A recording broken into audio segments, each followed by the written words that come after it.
Your top stories this evening, sponsored by Courts, bringing value home.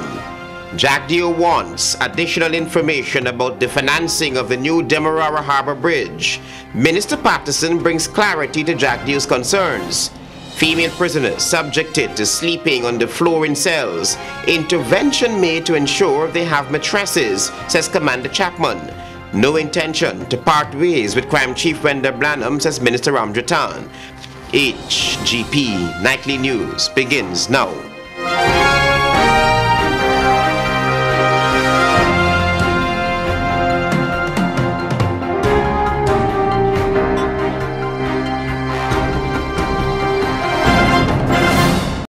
Good evening to our viewers here in Guyana and online. I'm Travis Chase with the Thursday, September 14 edition of the HGP Nightly News. Here's what you need to know this evening.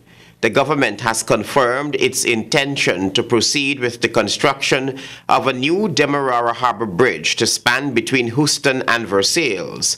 But opposition leader Bar Jagdeo is raising concerns about this project, particularly the financing arrangements. Here's Rodin James with more. Mr. Jagdeo estimates that construction of the new bridge would cost $150 million. He says the consultancy company is already raising serious questions about the source of funding. The opposition leader warned the government against going ahead with the project, which he said will be one of the most expensive public projects in this country. Bigger than the airport and the Skelton factory, which was $130 million. Skelton factory. This could go beyond that. So considerable costs for the bridge. Consultants said again in the report, toll will not cover debt service. So it requires a subsidy. Consultant concluded that commercial investors, that is shareholders, are not likely to be found because they seek value creation plus exit within 10 years horizon. Jagdeo wants to know the government's input on what will be the toll charges, since he estimates that the bridge will have a substantial negative cumulative cash flow. Now, we're not hearing the government on any of these things. The Berbice Bridge did not have a single cent of sovereign guarantee. That is debt, government debt. The Berbice Bridge did not get any subsidy for revenue on the years we were there. No subsidy. The Berbice Bridge had a cash, the rates, the tolls were similar to those that were charged at the ferry. And we had so much, the Berbice Bridge, we may be able to carry its cost. The opposition leader said that a lot of financial commentators had made reference to the Berbice River Bridge, which was built during his tenure as head of state, as a bad investment. He said if that one had been bad, this one, where the cash flow can't cover the debt service, has the potential to be worse. And so the government needs to tell us now how much money they are going to put into this bridge and where the money is going to come from. How much toll support they will give per year. What would be the level of the subsidy? How much money they will do, what the extent of the sovereign guarantee for debt contracted on this project. Jagdeo believes that this project needs much more work because, in his view, the current arrangement is nonsensical. Royden James, HGP Nightly News. Following those concerns raised by opposition leader Bar Jagdeo in relation to the location of that proposed new Demerara Harbour Bridge, Minister of Public Infrastructure David Patterson has sought to bring some clarity to the matters at hand. Jeffon Vickery has this story. Opposition leader Bar Jagdeo, during his weekly press conference, raised several concerns pertaining to the construction of a new Demerara Harbour Bridge that is expected to be constructed between Houston on the east bank of Demerara and Versailles on the west bank of Demerara. One of those concerns raised by the opposition leader pointed to why the government opted to use a proposed location for the bridge of the several other options the government had. Minister of Public Infrastructure David Patterson, during a press conference hosted by the Alliance for Change, brought some amount of clarity to the matter. And this is done by Honorable Member, Minister of Works at the time, Rupson Ben. And he is going for, he went to Cabinet for the sum of $103,500,000 for a feasibility study. The study concluded that a high-level fixed-lane bridge at Houston Verse is the only economically feasible alternative. And that is in November 2014. Mr. Jagdeo had also raised concerns about the government's input and the source of funding to construct the bridge, which he estimated to be in excess of $150 million and could eventually be a burdensome. In the absolute worst case scenario, we can actually do an EPC. EPC is the traditional contract where the government takes a loan out and we take a loan out and invite bidders to bid on the contract. Any of those 3 or 4 models are available. Minister Patterson further maintained that all matters surrounding the construction of the new bridge were done transparently. Javon Vickery, HGP Nightly News. Thank you, Javon. An autopsy conducted on the body of British national Sarah Rose Mary Dargy by government's pathologist Dr. Bridge Mahan revealed that the woman died of lack of oxygen and self-suspension. Rosemary Dargy was found hanging from the ceiling of her friend's home Sunday evening at Pope Street, New Amsterdam, Berbice. The suspects in custody will be released, while there is information that the woman's body will be flown to London for a second autopsy. Stay with us. More news ahead. You're watching the HGP Nightly News. Females detained at the East Le Penitence police station have been subjected to inhumane conditions, but action has been taken to remedy this situation. Christine Macklingam has more in this report. Reports have surfaced that the female prisoners who are housed at the East Le Penitence police station had been made to sleep on the cold floors of their cells, which is a violation of their human rights. This matter was brought to the attention of Commander of A Division Marlon Chapman by Nightly News, who has assured that this situation is being addressed presently. Commander, there have been some reports that prisoners or persons being held at the East Le Penitence police station have been subjected to sleeping on the tile floor or the concrete floors without any form of proper comfort, in a sense, like mattresses. Can you tell me what's happening there? All right, Ms. Macklingam, I received such information, and I would have made my checks, and I know for a fact that there were some mattresses there, and after I heard that information, I would have had the situation rectified. So I think now there's some level of comfort as far as the prisoners are concerned. Commander Chapman speaking with Nightly News on the matter. The Social Services Sectoral Committee of the National Assembly had visited the East Le Penitence police station earlier this year and found that the conditions at the lockups had been in order. But within a few months, complaints began to roll in about the inhumane treatment of prisoners, some on remand and not found guilty of any wrongdoing. Commander Chapman noted that while he has taken immediate action to ensure that detainees at that police station have their basic needs met in accordance with their rights, it is not a mandate of the Guyana Police Force to furnish the lockups with mattresses. What I remember well, coming through the system, it is not the norm that, we have these things in the lockups because, they're...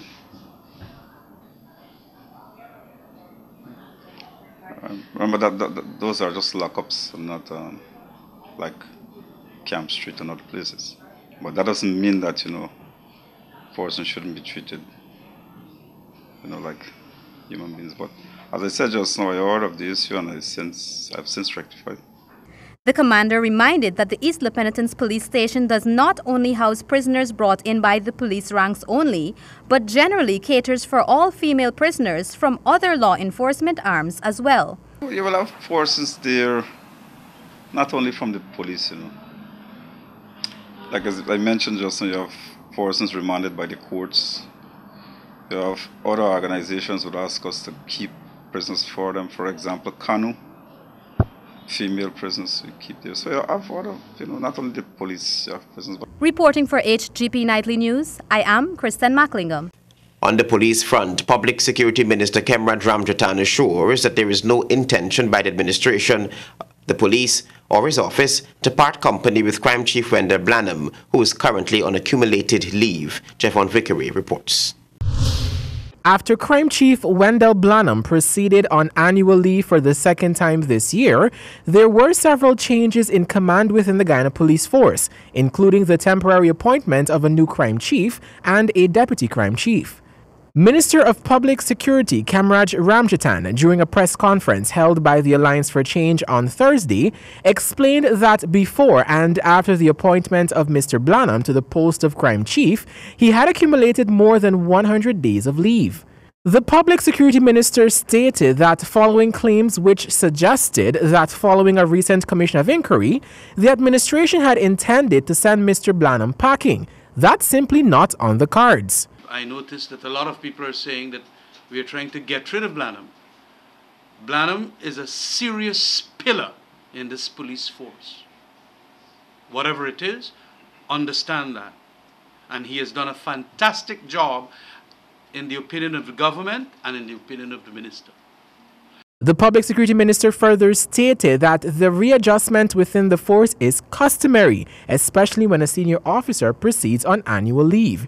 He further stated that other senior officers have also accumulated more than 200 days of annual leave. So what we're going to do now is not to say, well, please go your way for 200 days. I need their services. And recently, as you would know, a number of policemen of a very senior ranks have also retired, 9 of them. And to that extent then you have that shortage there, whereby you have to be very cautious if you're going to tell them to take more than their 42 days or the whole 200 days. You have to be cautious. So you tell them whatever they're entitled to as senior officers, if it is how much days they will get, well, and you try to apportion it. So next year they will take a portion of that backdated one, along with what the year they're entitled to, and so on. Mr. Blanham is expected to return to the post of crime chief sometime in late November. Minister Ramjatan said that the crime chief is needed, especially with an approaching peak crime period expected in December. Javon Vickery, HGP Nightly News. Thank you, Jeffon. Minister of Public Telecommunications Cathy Hughes is firing back at an opposition MP for alleging that her ministry is wallowing in underperformance, stating that she, along with her government, has succeeded where the previous government failed. More from Kristen Macklingham. In light of remarks made by opposition Member of Parliament Juan Edgehill that the Ministry of Public Telecommunications has not performed as it should, and a challenge issued to the subject minister to list one achievement of her ministry, the Public Telecommunications Minister has fired back, stating that her ministry has achieved milestones beginning with the public telecommunications legislation that was left in limbo under the PPPC administration. Mr. Edgehill and his party, or the party to which he's a member, had 14 years to do something with that legislation. The Ministry of Public Telecommunications was formed in January of 2016. And by August 8th of 2016, 8 months, as opposed to 14 years, we got that legislation through the Parliament. Minister Hughes at an AFC press conference on Thursday. She explained that it is easy for someone to criticize or condemn another for any issue, but that the proof of the pudding lies within the eating. Minister Hughes pointed out other major successes that her ministry has achieved since its establishment. We have had as a focus ensuring that we are bringing technology to education. And that's why the President specifically decided that teachers needed to have laptops that were fully loaded with all the syllabus, teaching materials, everything, internet access, capacity, so that they could better serve the children of Guyana. And so my ministry has given out, through the e-government unit, close to 6,000 laptops to teachers. According to the Public Telecommunications Minister, her government views the technological advancement of Guyana as a priority, and that is why the e-government network was placed on the front burner. The other thing that we did too is commission that e-government network that was sitting dormant for close to 2 years during the previous government. Why was that e-government network coming into operation so important? Because it allowed us to give free internet access to more than 101 schools across the length and breadth of Guyana. Reporting for HGP Nightly News, I am Kristen Macklingham. The government is keeping the pressure up to have the United Kingdom reverse the ban on green heart exports from Guyana. Rodin James reports. The ban on green heart lumber was imposed during the Ramotara administration when good relations between Guyana and the United Kingdom were not peaking. Responding to questions by Nightly News on the lumber ban on Wednesday, Foreign Minister Carl Greenidge said the government recognizes the importance of this timber export and its contributions to the economy, and therefore is working tirelessly to have the ban reversed. It's been a little bit of a sore point for us for some time. I know that within the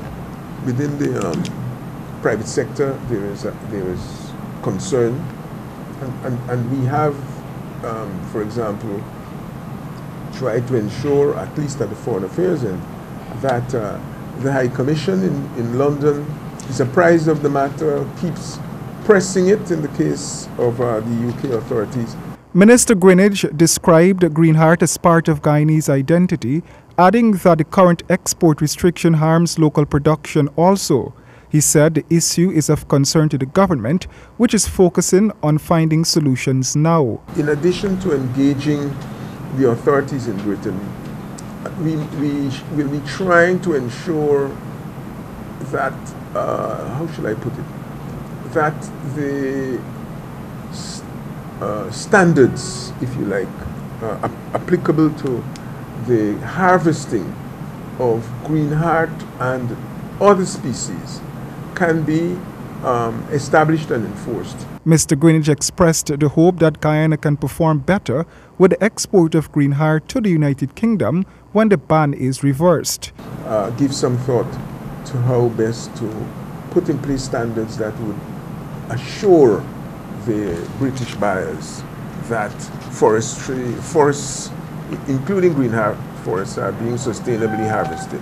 The ban resulted in Guyana's green heart exports nosediving from $3.2 million in 2014 to $1.1 million last year. This represents a massive 65% decline. Royden James, HGP Nightly News. Very interesting story. Thank you, Yana. Discipline and character are indispensable for survival in this world. That's essentially the message President Granger took to President's College on Thursday as the institution observes its 32nd anniversary. Warren James was there. He reports now.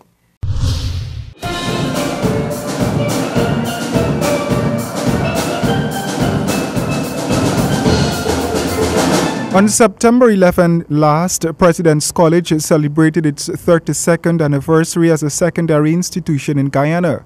The college, which was established in 1985, was founded by the late President of Guyana, Lyndon Forbes Sampson Burnham, who launched the project in 1983 but died a few weeks before the school was officially declared open.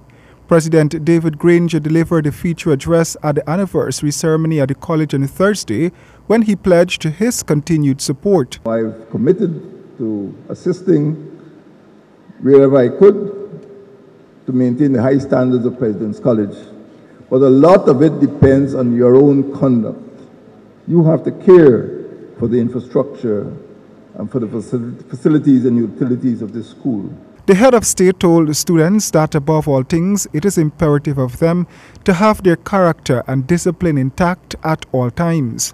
This, he advised, will see anyone through life smoothly. It is important for the notion of discipline to be inculcated because your conduct is the most important part of your credo. Mr. Granger reminded the students that they are at a critical and sensitive period of their lives when unpredictable changes are taking place, and that is the time when discipline is most required. So if within this 6 or 7 year period you do not have the discipline, you do not have the common sense to adopt a certain code of conduct, it could damage the rest of your life. It could damage the rest of your life. So this is an important part of your life. And I urge first that you understand the need for discipline. The head of state charged students to inculcate values from this age so that in years to come they can make valuable contributions to Guyana. The president also pledged to support the science, technology and mathematics programs of that school and other schools across the country. President Granger, who is a patron at the school, donated $1 million to the college last year to help improve the state of affairs there. Royden James, HGP Nightly News.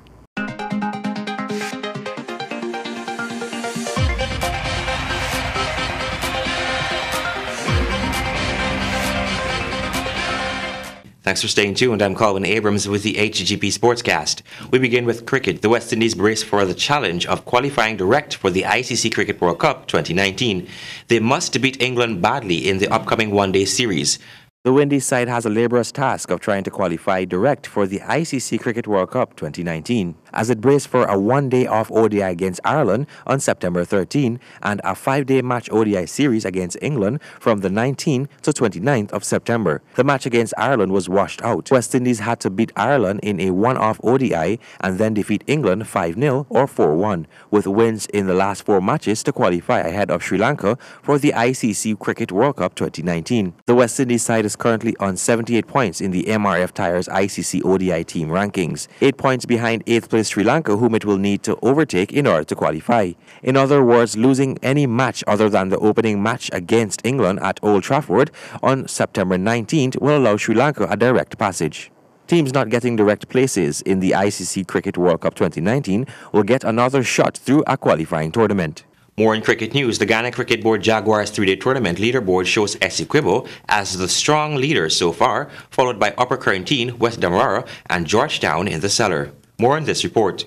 As the third round of the 2017 Ghana Cricket Board Jaguars 3-day league approaches, Essequibo remains on top of the points table with a big lead, having so far a total of 32.5 points, followed by Upper Currentine with 23 points, West Demerara earns third place with 22.7 points, and Georgetown on 19.1 points. The third round assures a fascinating round of matches as the competition stiffens and players from 8 franchises continue to compete for national places in the upcoming 2017-2018 CWI Regional 4-day PCL, which commences on October 26, 2017. The third round of matches in the Ghana Cricket Board Jaguars 3-day league will commence on Friday, September 25, 2017, and will witness East Bank versus Essequibo at Everest Ground, West Demerara faces West Berbice at Tushin, East Coast battles Georgetown at Lusignan, and Lower Currentine will go up against Upper Currentine at Albion.